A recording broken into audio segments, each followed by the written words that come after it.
What if I told you that for 51 years, a serial killer left a coded message in the hands of the FBI, daring them to read it, and they could not? What if I told you that the man who wrote that code murdered 5 people in front of witnesses, mailed pieces of his victim's bloodstained shirt to a newspaper, drew his own symbol on the door of a car, and then simply vanished? His name was the Zodiac Killer. He chose that name himself. December 20th, 1968. Just before midnight, a gravel turnout on Lake Herman Road, just outside Benicia, California. 2 teenagers on their first official date, David Faraday, 17, and Betty Lou Jensen, 16. A car pulls up beside them. A man steps out.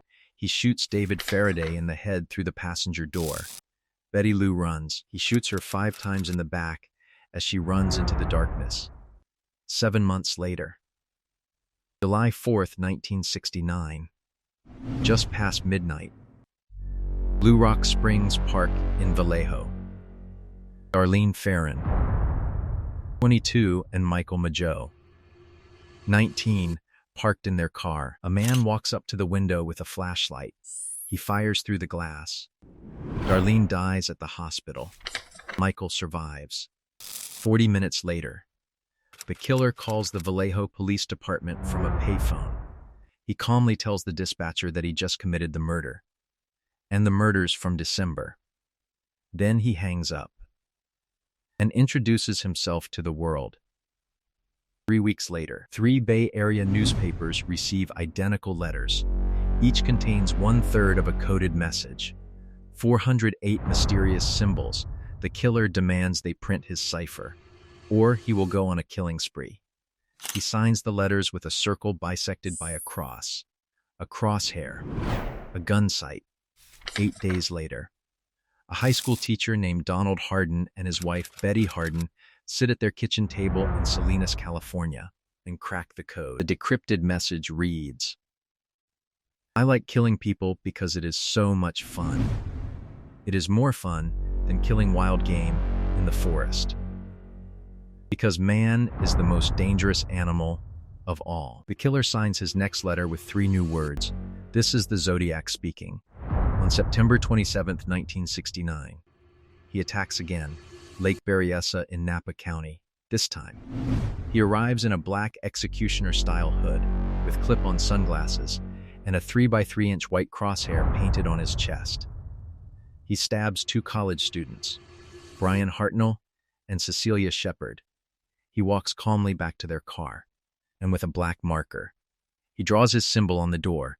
Underneath it, he writes the dates of all his previous attacks, and then signs it.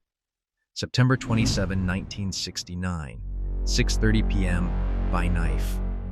2 weeks later, on October 11, 1969, he gets into the back of a taxi cab in San Francisco. The driver is Paul Stine, 29 years old, a doctoral student paying his way through school.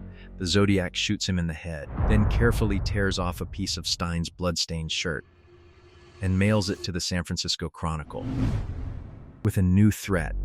"School children make nice targets. I think I will wipe out a school bus some morning."